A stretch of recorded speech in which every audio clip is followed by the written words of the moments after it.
Good morning, One Family. All right, tomorrow is the first day we get to have kiddos back in the building for K through 5 since probably almost 7 months, since March, which is crazy. It's October 26th, and we've been waiting this long. But I want to give just some quick bits of information. Some of it it's a really some learning experience we've had from kindergarten, and some of it is just to get everybody ready for this week. So, in our S'more newsletter, you're going to see that all breakfasts and lunches are free for the remainder of the year.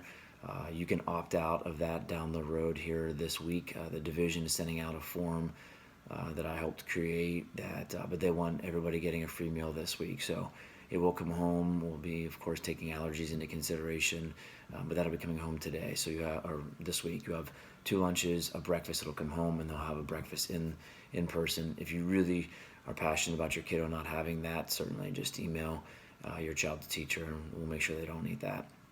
I know I'll do that for breakfast tomorrow morning because they eat breakfast here, so I don't want them eating double breakfast. So that's something you can definitely do. Then the new schedule, and that's part that I think that has been a little bit tricky for all of us that have kiddos and are switching yet again. So remember, a Group A comes tomorrow morning and Wednesday morning 9 to 12. If you chose to have your kid virtual, they will still go to 9 to 12. They will either be in a virtual section with the same teacher, or they will be, if you change from hybrid to virtual over the last few months, you will be in what's called a concurrent teaching classroom. There will be some kids in the room while your kid will come into the same Google Meet, CE, and whatever that teacher's name is. So that is, again, Group A, 9 to 12, Tuesday, Wednesday. Thursday, Friday, Group B, 9 to 12.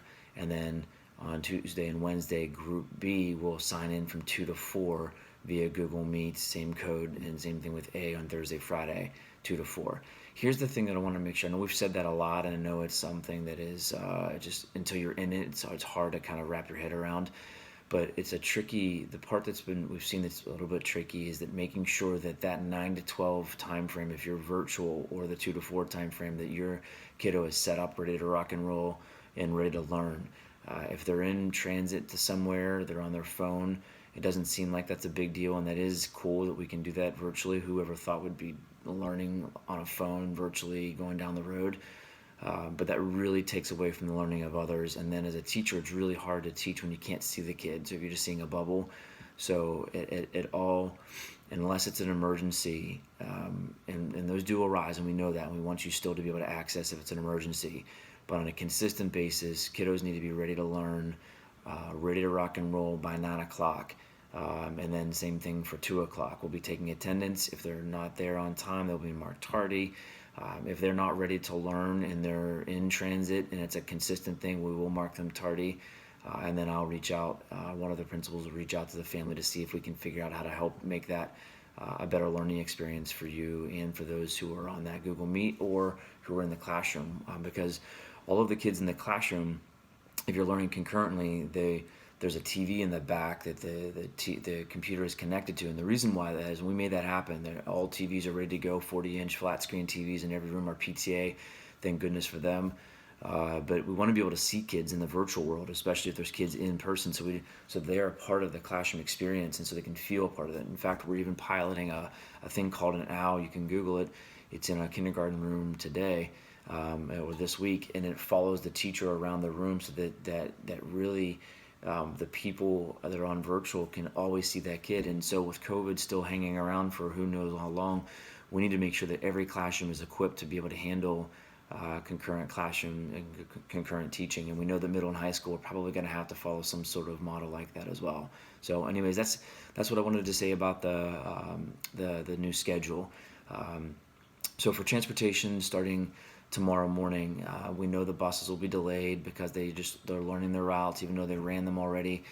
It does get tricky when there's more people on the road, and we want to make sure we keep kids ultra safe, and especially when we're dismissing, it's going to be a very slow and methodical process, always, but especially those first few days until we get kids helping them to make sure that we know they know that they're getting home. Every kid will have on the back of their book bag a bracelet that's identified by color.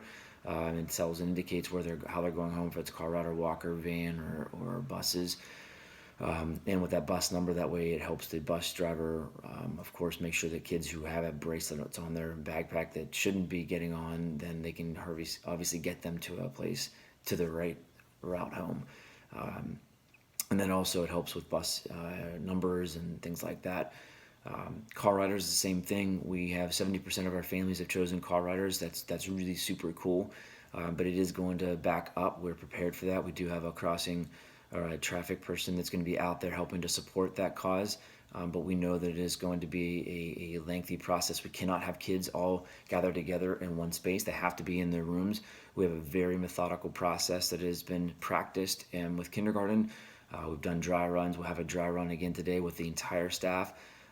So it is a very well-oiled machine. Unfortunately, that machine, they have to come from their classroom all the way down to car riders at the time they're called. Now, there is a staging area, so we do have kind of an on deck and in the whole kind of analogy. I think if you want to use a baseball analogy, so that we don't have to have kids coming all the way from kindergarten all the way to a car.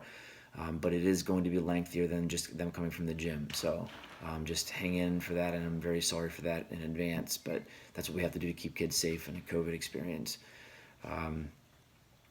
Masks, of course, we know that they're required. Our kindergartners proved it was like no big deal whatsoever. Like 9 to 12, keep them on. And I was in kindergarten majority of those few weeks. And seriously, kids are cool. They're like super awesome. No issues whatsoever. Upon every entry point, there are hand sanitizer stations. There are masks there in case kids forget, so we can get them to them immediately. Like we're on buses, they have masks. On buses, they have hand sanitizer. So if a kid forgets a mask, and put it on, and of course, sanitizing on when they get on and sanitizing when they get off. Really, I've thought through all of those logistics. There's a bathroom routine for kids for 2nd through 5th grade because they don't have 3rd through 5th grade because they don't have bathrooms in their rooms. There's an entire system that Nikki Sims and our teachers have created to make sure that we don't have too many kids in the bathroom at one time. Really, I think we have been able to think through majority of the safety measures and protocols to make sure the kids are safe. And when they tell you, moms and dads and loved ones, when they get there, they're awesome. They stay in their 6 feet bubble. They keep masks on. They're happy to be here. Our teachers are super elated to have them. It's working. It's working, and we certainly hope that everything continues to go well, and we get kids back safely. But we were really, really super excited to be able to see kids in person this week. And for those who are staying virtual, that's a great thing about the way we've established this, that you can do that, and you can do it until you're ready to send your kiddo back, or that COVID is eradicated and we can get all kids back. So we thank you for all of your support. We thank you for the way you have continued to be the educational partner and the person on the screen over here.